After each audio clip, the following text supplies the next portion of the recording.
বাংলাদেশ কৃষি বিশ্ববিদ্যালয় বা কিরবি উদ্ভাবিত নতুন জাতের হাঁস বাউডাক পালনের সম্ভাবনা জেগেছে। যেখানে দেশি হাঁস বছরে ৭০ থেকে ৮০টি ডিম দেয়, সেখানে বাউডাক জাতের হাঁস মাত্র ১০ থেকে ১২ সপ্তাহ বয়সে ২ থেকে আড়াই কেজি ওজনের হয় এবং বছরে ২২০ থেকে ২৩০টি ডিম দেয়। দ্রুত বৃদ্ধির ক্ষমতা, কম মৃত্যু হার ও বাজারে ভালো দামের কারণে এটি দেশের প্রান্তিক খামারিদের মাঝে জনপ্রিয় হয়ে উঠেছে। এই জাতটি উদ্ভাবন করেছেন কিরবির পশু প্রযোজন ও কৌলি বিজ্ঞান বিভাগের গবেষকরা। গবেষক দলের প্রধান অধ্যাপক ডক্টর শামসুল আলম ভূঁইয়া জানান, দেশি ও বিদেশি হাঁসের সংকরায়নের মাধ্যমে বাউডাক তৈরি করা হয়েছে। এটি দেশের আবহাওয়ার লালন পালনের জন্য উপযুক্ত এবং রোগবালাই তেমন হয় না। এটি ডুয়েল টাইপ মাংস ও ডিম উৎপাদনের উপযোগী জাত, ফলে এটি পালন করে খামারিরা দ্বিগুণ লাভবান হচ্ছেন।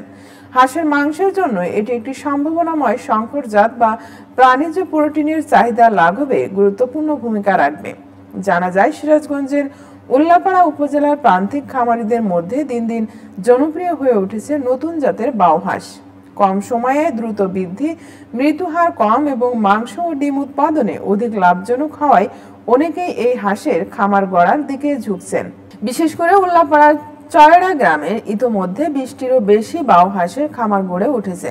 সিরাজগঞ্জের উল্লাপাড়া উপজেলার চয়রা গ্রামের খামারি ঝর্ণা খাতুন বলেন, পল্লীকর্ম সহায়ক ফাউন্ডেশনের অর্থায়নে ও মানব মুক্তি সংস্থার সহযোগিতায় প্রথম পর্যায়ে ৫০টি বাউ হাঁসের বাচ্চা নিয়েছিলাম। এই হাঁস পালন করে ২ মাসের গড় ওজন ২ কেজির বেশি হওয়ায় বিক্রি করে আমি লাভবান হয়েছি। তাই দ্বিতীয় পর্যায়ে আমি আরো ১০০টি বাউ হাঁসের বাচ্চা নিয়ে পালন করব। বাংলা গ্রামের আরেক খামারি শাহিনুর খাতুন বলেন, মানব মুক্তি সংস্থার সহযোগিতায় ১০০টি হাঁস পালন করছি এবং এখন পর্যন্ত একটি হাঁসও মারা যায়নি। তুলনামূলক কম খাবার খেয়ে দ্রুত বেড়ে ওঠা ও সুস্বাদু মাংসের কারণে বাজারে এর চাহিদা অনেক বেশি।